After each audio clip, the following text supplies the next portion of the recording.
the only podcast, and I guarantee that will bring you insider information about the LCUS. I'm Ace here with Sig, and the two guests this week, Triple Strike's jungler Alanzi, and more cowbells 80 carry Brandana. Hey Sig, how you doing? I am fantastic. How you doing, man? I'm doing pretty well. Good to be here and good to have uh, Alanzi and Brandana with us. How are you guys doing? Not bad, thanks for asking. Wonderful. Great. Glad to hear it. So like every week, we're here to talk about the games that happened last week and what's coming up in the future. So the first set of games uh, this week was Option 12 versus White Wolf Gaming, and that was a little bit less of a contest than I was expecting it to be. What do you guys think about that set? Well, I ain't partial at all now, is it? I agree with you. I thought White Wolf did a phenomenal job, but they lost it at pick and ban for the most part. Much closer game two than game one, but still, just so many of their comfort picks were denied. Definitely. Yeah, I just think that the pick ban was what got them there. I think they'll bounce back next week pretty heavily. Um, Alan Z or Brandana, you have anything about that set? um, I did not watch the games actually. I'm At least trying to that's it. remember them. I did watch them. I just don't remember them. Well, it's all right. 40 Hail Marys. Make sure you're paying attention next week. Ah, Yeah. yeah, that's okay. So the next set, which you guys probably will be a little bit more familiar with, is A little bit. the Take the Lantern versus More Cowbell set of games. Which of course the Cowbell was starring Brandana. Uh, how'd those games go for you? Personally, I think I've played a lot better, but as a team, we definitely improved from last week, I'd say so. Who'd you guys And play last week? I think we played Northern Storm, Yeah. I so believe that was always going to be a hard matchup. But with the new sub jungler, he was good, and he really helped the mid lane and top lane get their advantages. And then me and Mark, Mr. Pig, just kind of coasted for bot lane on the most part. I feel like that's what helped us win those games. Yeah, there was some solid performances out of Take the Lantern, but they just weren't able to really push when they got a few picks off. Yeah.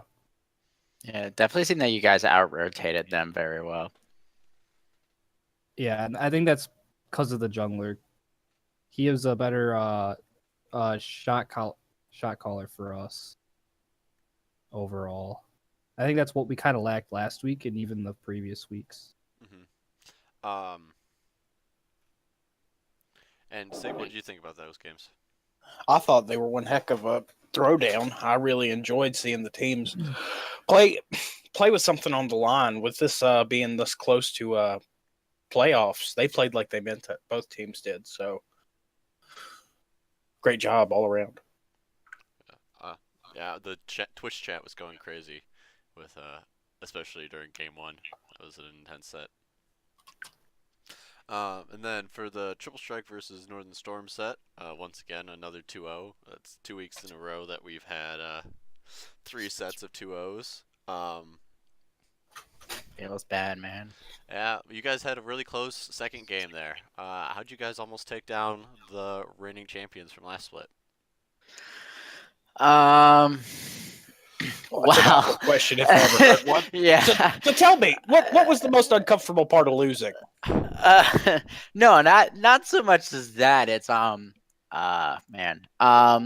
be as PC as possible. Our sub communicated very well.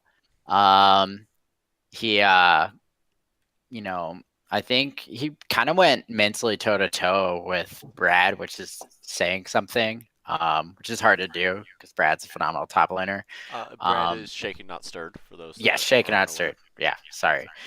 Let's see. I think another thing was like, so the support CB Hickey has kind of struggled with confidence Because we've been basically, unfortunately, we've been throwing all these champs at him because he had such a small pool. But the only champ he really feels aggressive on and can play aggressively was Nautilus. So the only one game where he did play Nautilus, he ended up being fed, and so was I. So we finally decided to just play that. And I think we all just communicated very well. So unfortunately, we kind of faltered mid game and didn't group enough. So Yeah, but hopefully next week, you guys can bring that back. Going on such a strong performance at the game, it definitely should give you guys some confidence. yeah, for versus sure. me. Yeah, versus you, but we're bringing that up later. Shh. So I saw some interesting things that the patch might have had an impact on this week, but it's hard to tell if we're really following the meta that hard. But I noticed that absolutely nobody played with banner. I didn't notice a single banner in any of the games. It's possible I missed it, but I believe There was one banner. Got to get lucky. It was on a Poppy. Yeah. okay. Yeah, second game. Absolutely crazy given how many AP top laners we were seeing, and the wave clear from a Galio's. Just not seeing a Poppy coming out of every top laner was kind of surprising. Do we know the stats on the Galio? Like, did he win every game, or did he like? I believe he lost every game. Yeah. Yeah. That may just be the player or team synergy, and not necessarily the champion. But Yeah. the champion definitely received a pretty heavy nerf when it comes to mana and cooldown on his Q, which is, of course, his main wave clear tool. Yikes! Yeah. Yeah. But that's not the biggest nerf that happened. I feel like Brandana got a pretty big nerf that patch, right? I did get a big nerf that patch. The 100 ping from Charter is not an easy thing to adapt with quickly, but it's all over now. Yeah, And I think no more problems. yourself and Arcane Soda also had that issue. I'm sure there has to have been more players than that in the league too that Yeah. had the problem, but he's the one for sure that also had some ping issues. Luckily, you pulled out the 2-0 even with the ping, so that's a good thing. Yeah, it is harder to CS and time things with that high of ping. Yeah, especially when you're used to low ping. Like the 100 ping honestly isn't horrible if you're just No, used to it yeah. all the time, but yeah, that's pretty nasty when you're jumping up from what, 60 or 40 to 100. I was hovering around like 39 to 110 or Yeah, something. that's pretty nasty. But that didn't stop you from pulling out the Jhin, right? It did not. So did you do that because of the buffs to him or just for fun? For sure the buffs, because Jhin is probably my second most played champion. He's been in the dirt for I don't know how long, for a little bit now, at least this season. And I just felt like it was time to bring him back out since they upped his scaling into late game. Yeah. Do you feel that the reason why he was less played was because of the ratios of the scaling, or do you think it's just because right now we're fitting hyper carries into the meta more than such as like lane think it was bullies like Jhin? I think it was definitely the hyper carries was a big factor, and the hyper carries were actually spiking earlier than they used to, Hmm. which made Jhin just kind of fall back because they were spiking earlier. If they spiked the same time Jhin did, you're gonna pick the Jinx or the Tristana over a Jhin. So I think that had a lot to do with it. That's fair. Anyone else have anything for last week's recap, or should we move on?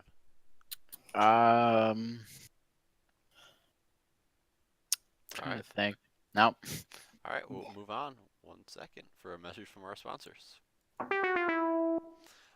So this week's sponsor, once again, is Gullible, where you can go to check out your personalized League of Legends stats, records, and other information about how you play League and how great you are at the game. So head over to Gullible, click on the seagull, see all your stats, and improve your rank. Maybe you'll be able to climb into the LCUS with these fine gentlemen. Once again, that is Gullible.com. All right. So with that, I think we're able to move on to our preview of this week, Week 5's matches. This is the week before playoffs, and all of the teams besides Take the Lantern can still have a spot. The match of the week comes in with Triple Strike versus More Cowbell. Sig, with us having our two special guests here, what kind of questions do you have for these fellows? Well, you guys have had some struggles to split compared to some of the performance that we saw out of Triple Strike last split. And Cowbell, you're a new creation, a monster of your own doing. You're getting ready to have some roster changes. What kind of impact do you think that's going to have on your performance? Wait, were you talking to me or Brandon? Both. Oh, both let's start with you, Alonzi. And how that patch affects our no, performance? the, Sorry. the substitute, the new player on your team. Oh, the new player. How do I say this without like insulting someone? And like, not that I'm trying to insult them, how it could come off that way. You know, I'm just gonna be blunt. Our communication with our top laner beforehand wasn't the best. It started off well, and then it kind of went down. So at this point, I mean, after our games, even last night, with just Bacon Licious playing with us, I mean, he was brand new and he still communicated pretty well. So I think our team is pretty excited with the idea of another top laner coming in. It's exciting in a way, even though it's so late in the split. So I don't think we're too worried about that. Great. And Brandana, you. I'm gonna have to just say what he said. The same thing is with I think communication wasn't all there with our previous jungler, and now with this new guy coming in, even though it is different from last week, I think he will bring some good stuff to the table and help us win. I agree. And I don't think that's a slight towards your prior teammates. Sometimes it's just you don't have synergy with certain people. I am excited though. After the performance that Bacon put on last week, I think you guys are going to have some new vigor that you didn't have before, Alonzi. Sorry. Well, I'm reading the patch notes, so I'm really bad at multitasking. You're a week behind there, buddy. Yeah. That's okay. Yeah, I think that it'll be a pretty interesting match as well. One thing that I'm looking at is the jungle, seeing Alan Z match up versus the new player on Cowbell, Mr. Tinman. He subbed in for them earlier in the split, so they might have a little bit of synergy coming in there. But and of course, go ahead. I do have a question. Sure. Now regarding standings, Yes. if we go 1-1 versus Triple Strike, do we still make it? Yes, you do. Since I believe you are a point ahead of them right now. At least 1 point. I think you guys are at 4 points, and they are at 2. So Yeah, we have 2. yes. However, one interesting thing here, Cowbell, if you guys go 2-0 versus Triple Strike, and White Wolf Gaming, transitioning into the next set, loses 2-0 to Northern Storm, you could actually end up being 3rd place and not even in 4th. Oh, Yeah, you could jump all the way up to 3rd place if you That'll be 2-0 good. Triple Strike. Might want to get them scrims in, Yeah. yeah. especially for White Wolf. Get them playing up. Yeah, and Alan Z, you better make sure that doesn't happen. You have to get your team into those playoffs. It'll be easy. Yeah, easy money. All right, yeah, but so the next set of games after your set is the White Wolf Gaming versus Northern Storm matchup. That's team number 2 and 3 in the standings playing versus each other. They've been around that for the whole split, and I'm pretty interested to see how those games are going to shape up. What do you think about them, Brandon? I think no doubt Northern Storm will win. I think. Wow.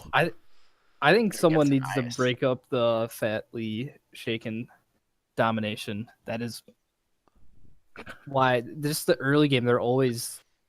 I think top laners who are facing Northern Storm need to do better warding and better planning for Fat Lee if they think they're gonna win.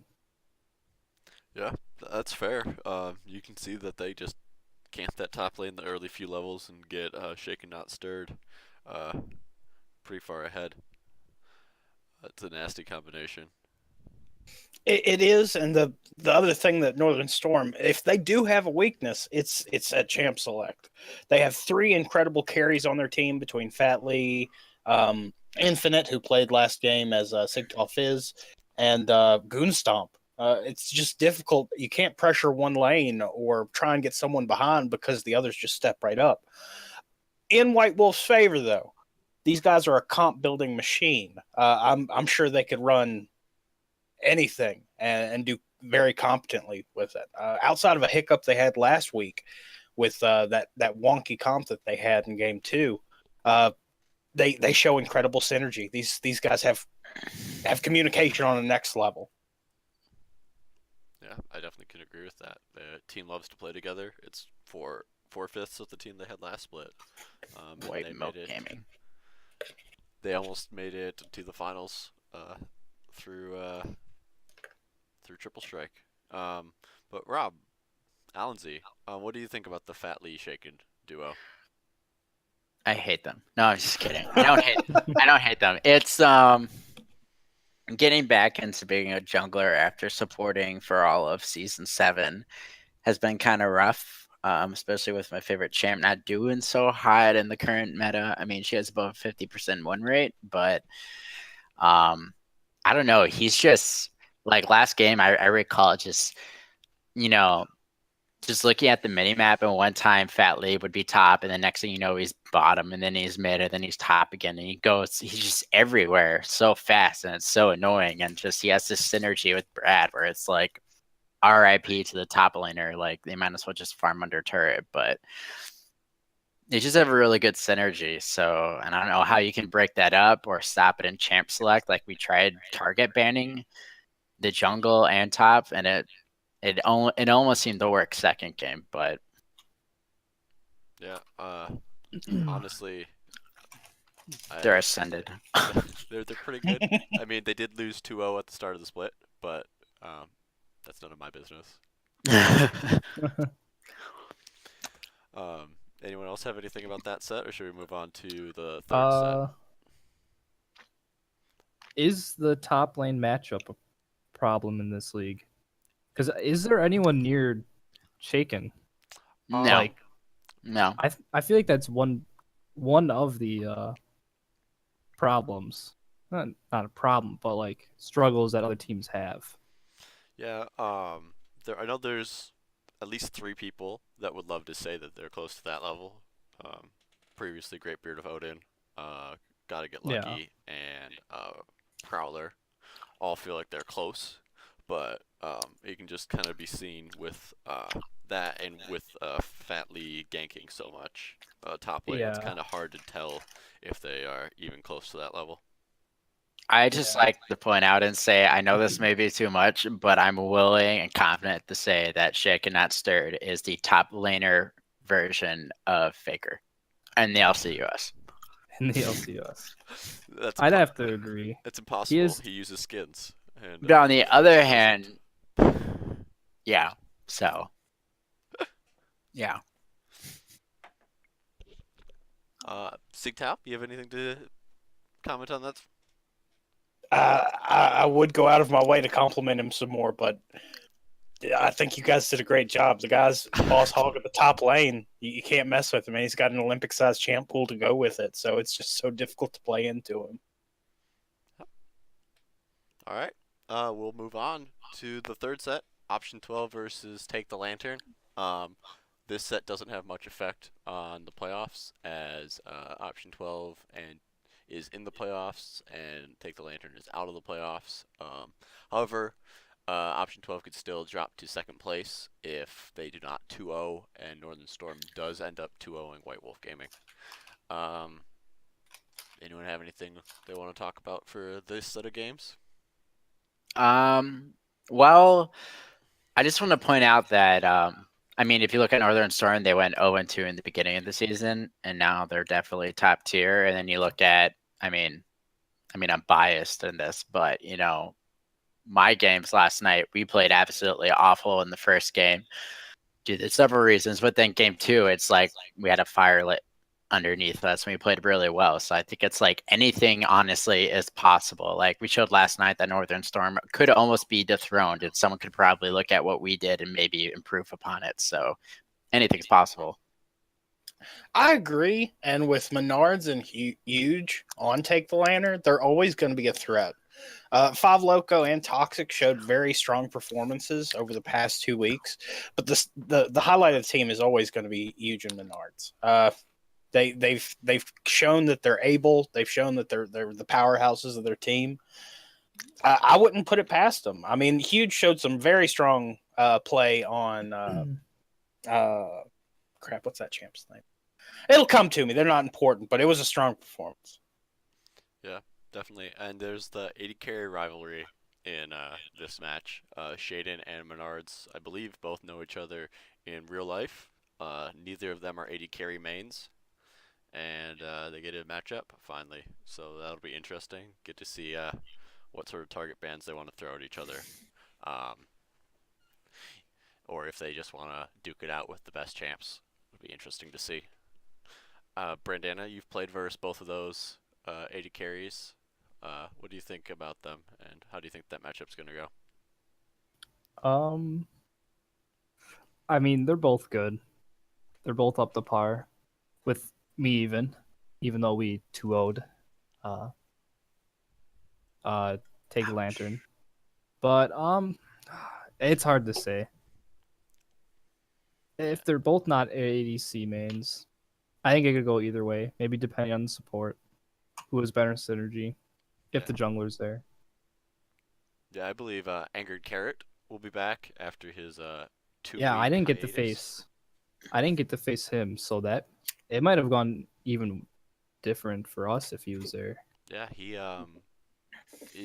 might be one of the better ranked support players in the league right now.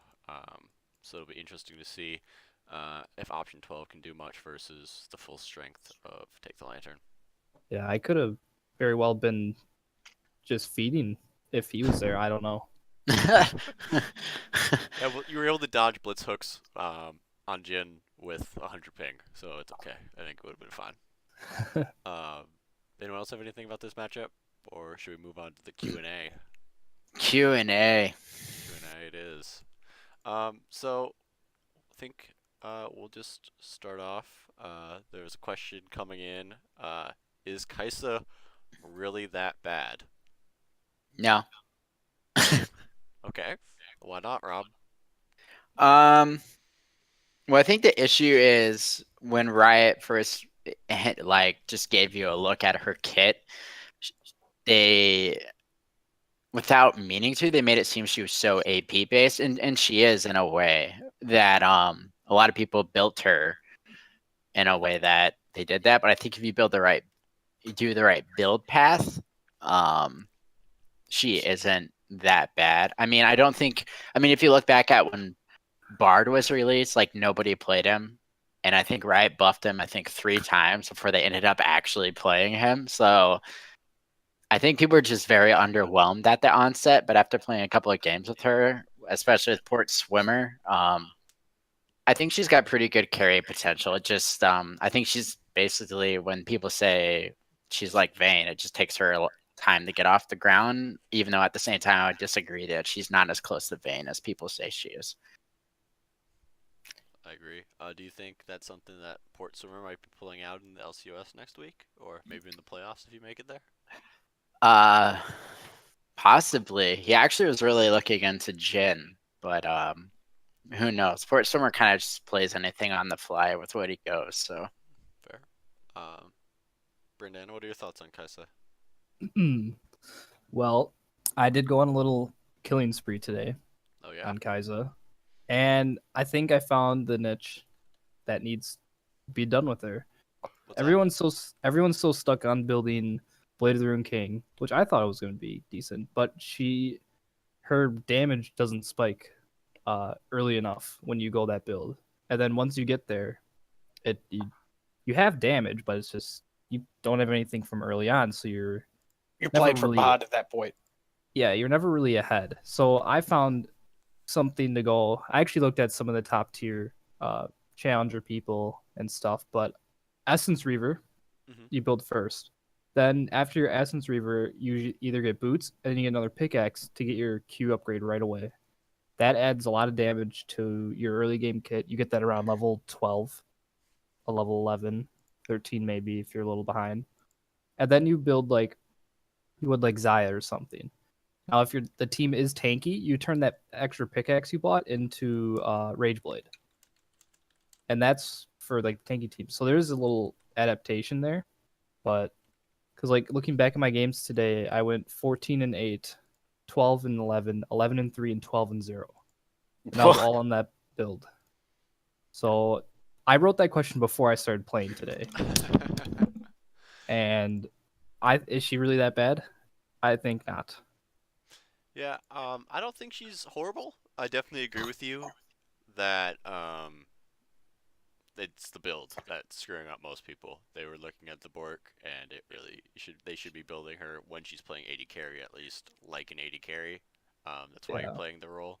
Let her kit do the rest later in the game, but early in the game, you're just you're trying to play an AD carry.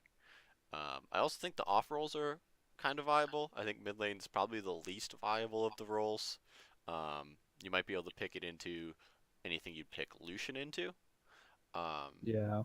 but I don't think you're able to just pick it blind and try to go AP. That won't work.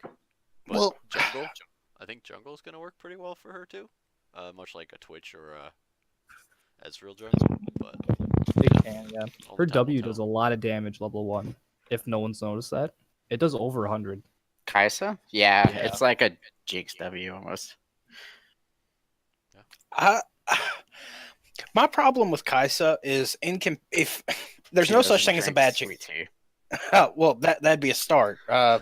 Yankee bastard. But the issue is any time that I'm playing a game and I see someone play Kaisa, yes, there are certainly comps she can fit in. She definitely could play either ADC. She could play any role. I don't think she's one well defined enough.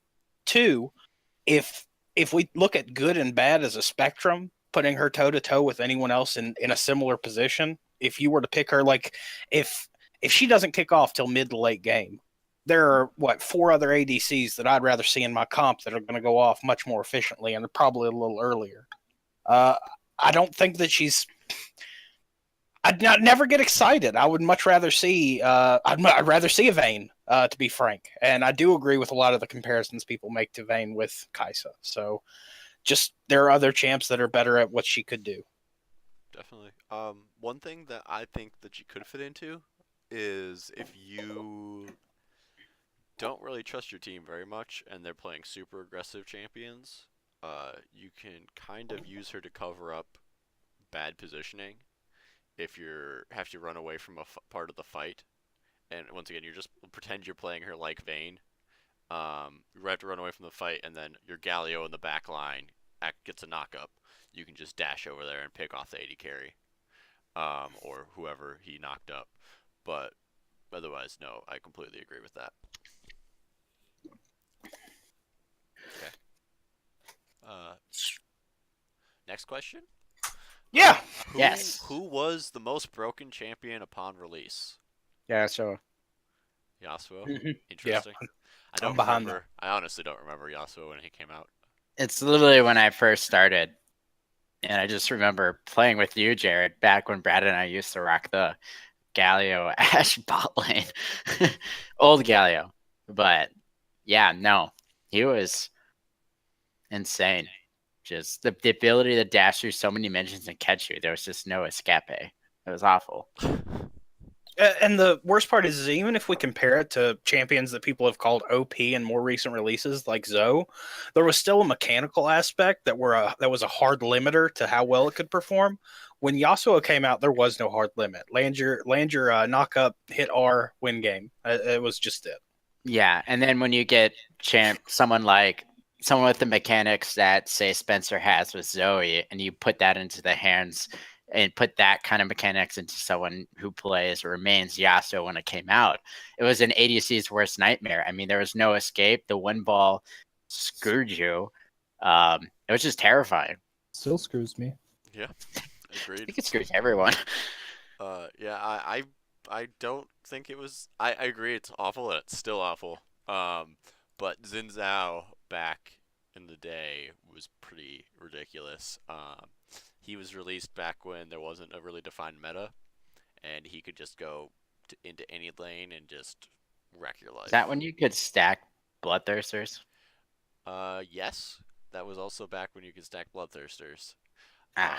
He was just ridiculous. You just see him, Lee Sin, and Pantheon, one of those two with him in a side lane, or it was dirty. Yeah,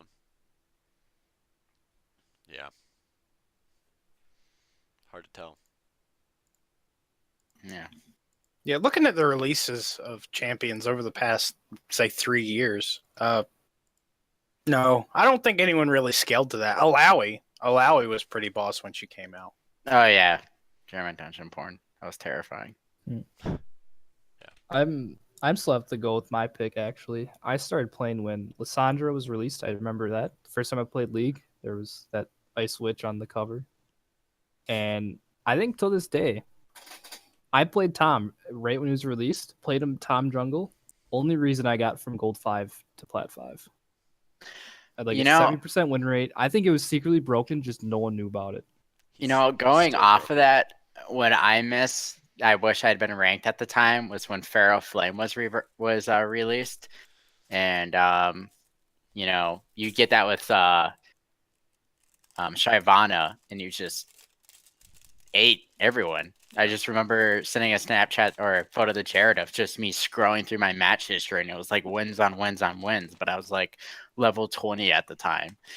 So Yeah, that was. back then, I don't think the Riot developers tested anything. They're just like, hey, anarchy.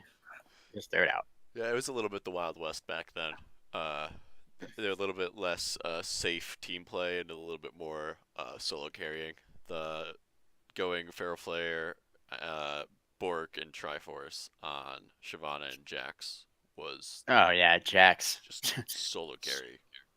Was Jax broken when he came out? I mean, like in the old lore, he was so good that they had to give him a lamppost instead of an actual axe. Yeah, Yeah, he was stupid. Yeah. he was definitely good. Can't really remember if he was as deadly as the Xin was, but yeah. Back What when about he- Go ahead. Go on.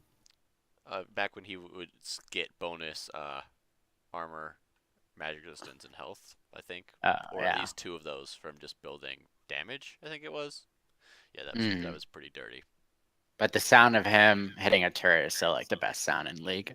As long as it's someone else's turret, Mm-hmm. absolutely. All right, should we move on? Yeah. Yeah. All right. Well, where are the hyper carries? Seriously, though. I mean, in the LCUS, you don't see Jinx played that much. I don't think you see Vayne played much.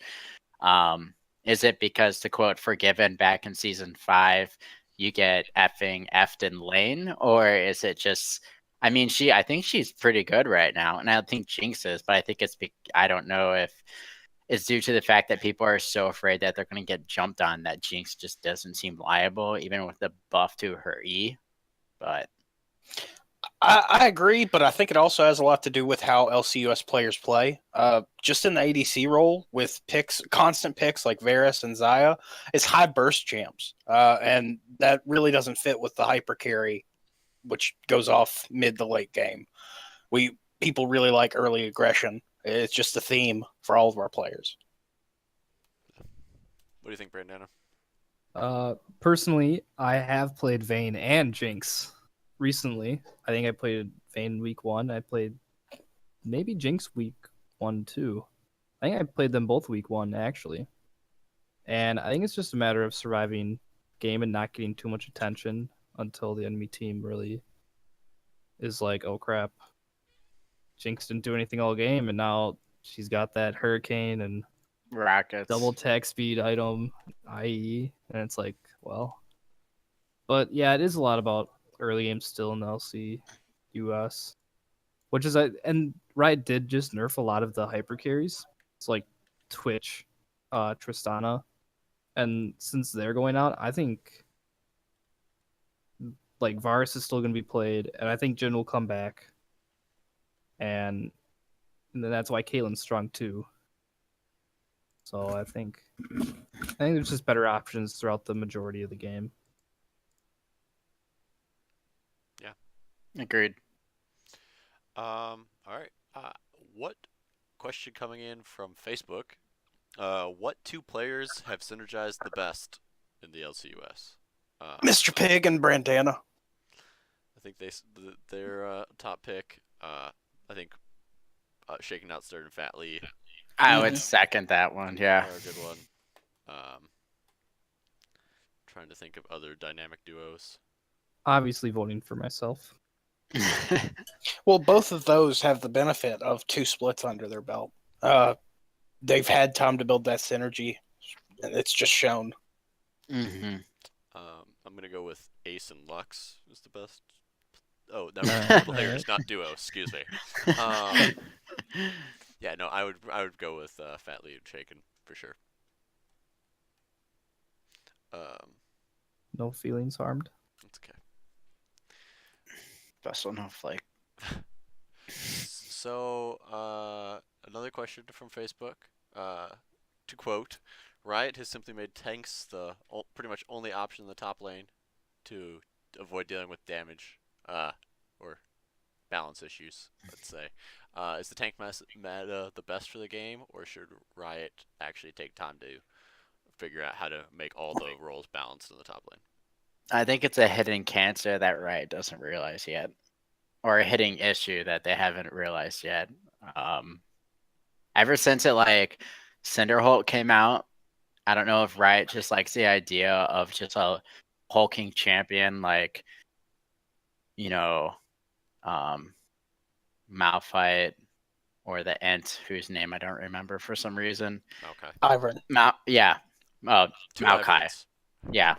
Oh, Basically, just, you know, you could 1v3. I mean, it's just insane. And at like in the first time it came out, it was like, okay, yeah, it's pretty cool, but it seems like Riot's trying to keep tanks where they're at and buff everyone else up so that they can get there. But I don't know. They just seem to be stuck on this tank meta trend where they're just like, nah, we don't want to deal with the issue. We'll just buff everyone else. They did just nerf Cinderhulk in the jungle by 5% bonus health. That is true. So they really are moving that to the top lane because now Sejuani and Zac are not as strong in the jungle. And Cho, if he plays jungle. Yeah, and the counter to hyper carriers is mage and burst supports, right? So if you have to start playing stuff like that in the bot lane as well, where's the other role that tanks can go, right, to the top lane? I think it's kind of healthy to have a role that plays tanks. I'm not exactly saying that top lane should only be tanks like it seems to be, but yeah, you know. Well, in most MOBAs, they don't go by role, like role as in like position. It's a whole lot of role as in, are you playing the tank this game? Mm-hmm. Where League, there are multiple comps that just completely bypass the tank and are able to figure out other opportunities. I agree with Ace that I like a dedicated tank as it provides a depth to the game where it's not just how do I secure this kill, it's how do I prolong this team fight to the point where my team can come out victorious. White Wolf's a really good example of that. They take the tank and it's the durability and the positioning and proper CC chaining that shows their strong point. Where a team like Northern Storm, it's strong carry.team.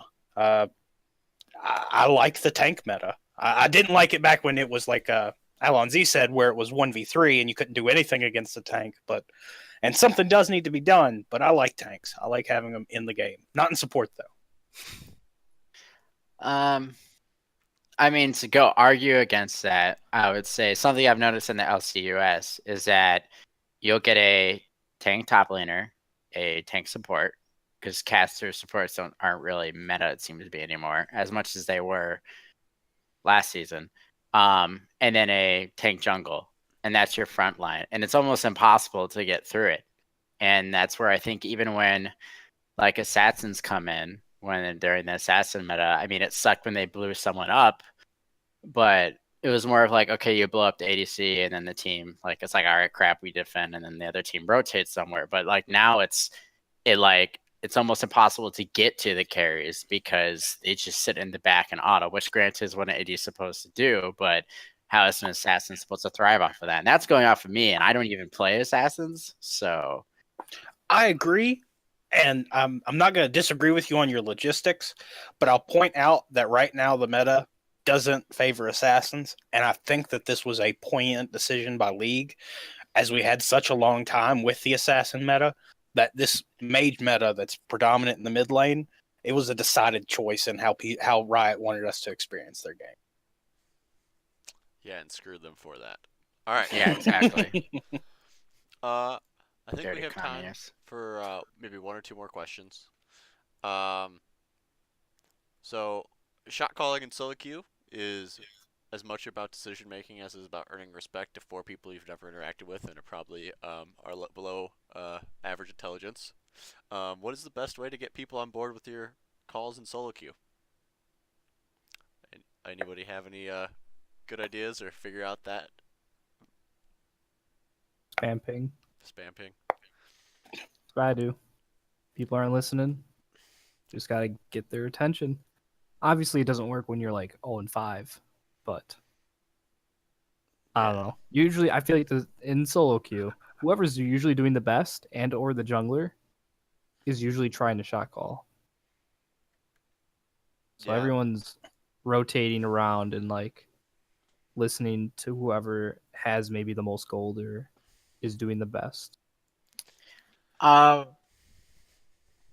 mean, I would agree with that, but like just off of the ranked game I played before we did this podcast was I had a Volibear in jungle who obviously was carrying, and I think that if he was flaming or spamming, I would have this negative attitude towards them. I'd be like, okay, yeah, but then you have this mentality that they think they're hot shit. Sorry about the language, but I mean it's League.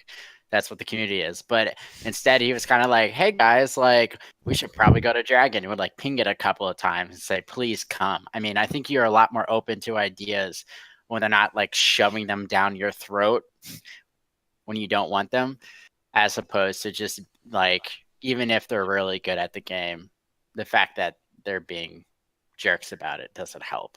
So I think that's the best way to get other people to listen to your shot calling. But what do I know? Earning respect. Yeah. Yeah, it's pretty hard to get people to listen to you. I definitely have had a lot of games recently where junglers have decided that they'd rather take Cromp than come get the free Baron that I'm starting as an AD carry. Yeah. Getting 4-shot by Baron because he decided to run past me to get top lane farm. It's not a good time. Yeah, the best way to shot call in solo queue is to play jungle. Also just be nice to your teammates. Unless you're tilted. As soon as you screw up once though in their lane, they will never listen to you ever again. So you have to be very careful about that. Viva la Revolution. Yeah. And the last question that we have time for is what's the biggest difference between bronze/silver or silver/gold? Oh boy. The difference between bronze and silver is one has Sigtal Lord, the other doesn't. The other one is Sigtal Fizz, not wrong. right? Not Yeah, wrong. the other one is silver. One has Sigtal Lord, and the other is silver. Communication. That's the biggest thing. I've been silver multiple seasons.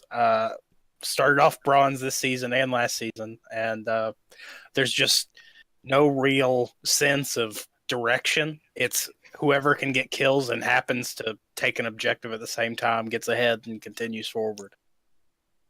Yeah, I think it's lots of experience. I mean, Riot did make it so you have to be level 30, but I mean, when I first started, Jared would go Master Yi and would just raffle stomp everybody, and then you get in the ranked, and it's like, but you can't play Yi. I mean, you can play it in bronze, but I mean, it's too a high risk, high reward kind of thing. And I think just because someone in bronze played something in a bot game or a meta game, and just because it works, they seem to think it works in bronze.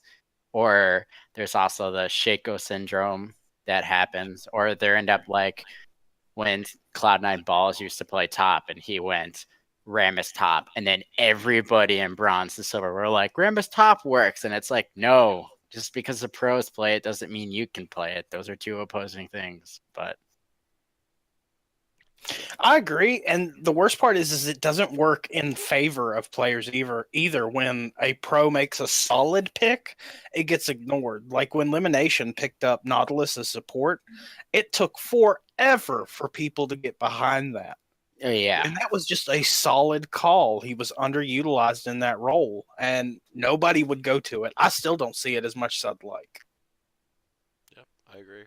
I don't know. I've always thought that for bronze and silver, it's really hard to climb if you're not playing a carry role, like in like a hyper carry role.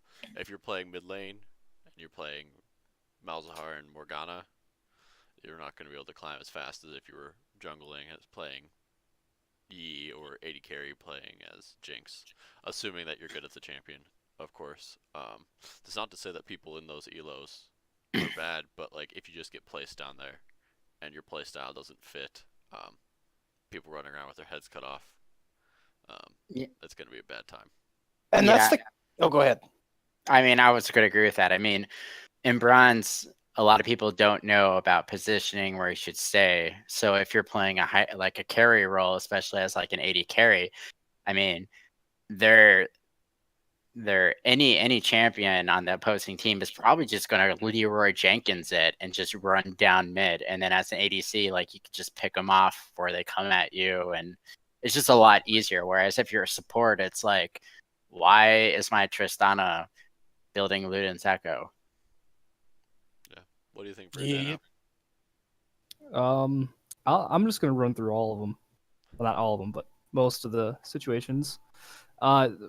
I've never really been in bronze that much, but the time I was back in season 3, just I just limited my pool to only Kha'Zix, got myself right out to silver.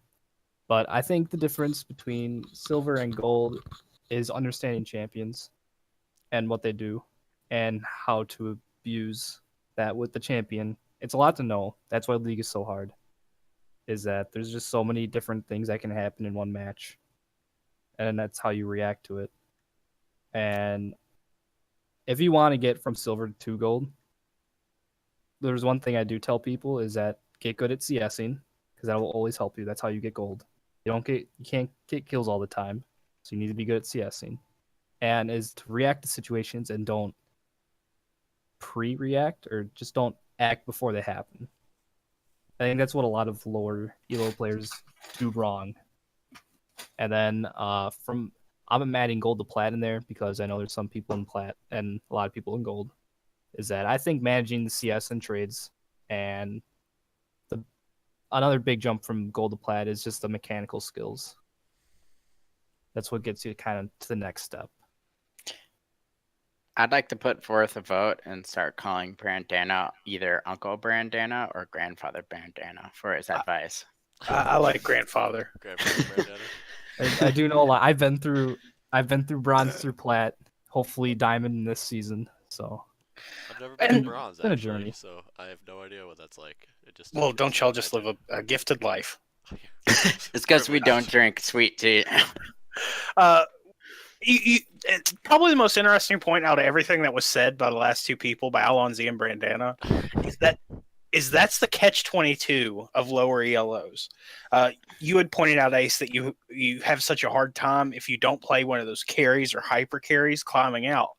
Well, then you run into a position where at what point does does it go from I need to hyper carry to I need to make sure my other lanes get fed? So that communication is where it just completely breaks down. You get those flamers in the mid and the top lane where they don't get that attention from the jungler. So, I mean, I'm a support main. I play support. I focus on my ADC. I'm in a very dedicated relationship with them. I feed them. I make sure they're taken care of. But if top lane doesn't get that, they just flip out. And it's just, that's why we never see this growth in the bronze. I mean, what is it? Silver's in the top 80% of all players. If you're silver, you're in the top 80% of all players. I think that was the statistic. In the Something United like that. States, there are more Yeah. people in Korea that are in platinum than there are in silver. Fair enough. But in the US, top 80% of all players, you're in the silver. You're ranked silver. So that puts a whole 20%. If we go break that down between the others, I mean, what do you do there? How do you climb out of that as someone like me that plays support or in this tank heavy meta in the top lane? It's just difficult. That's for sure. Got to make plays. True that. In the creative ice, get good. But with that joke at the end there, that will wrap us up for this week. Thank you all for joining. Sigit and myself. Make sure to tune in on Sunday for the last push for the playoffs, and have a good week. Bye, everybody.